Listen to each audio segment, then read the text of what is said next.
How to fix no sound in-game on Xbox Series X, S, and 1. When your Xbox Series X audio is not working in games, changing the display override settings on your Xbox will fix the issue. Here's how you can do that. First of all, what you want to do is open Settings.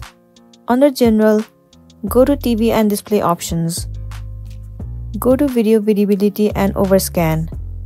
On the display, change the overrides from DVI to HDMI. Your display might black out for a few seconds. Once done, go back to TV and Display Options and change the resolution to 1080p. Hopefully, this will restore the audio back on your Xbox. If this doesn't work for you, change the input source on the display, power cycle your Xbox and TV or monitor, update the console firmware, or switch the HDMI cable ends. That way, your issue will be fixed and then you'll be good to go. So that's it, and this is simply how you can fix no sound in game on Xbox Series S, X, and 1. I really hope this video is going to be helpful for you.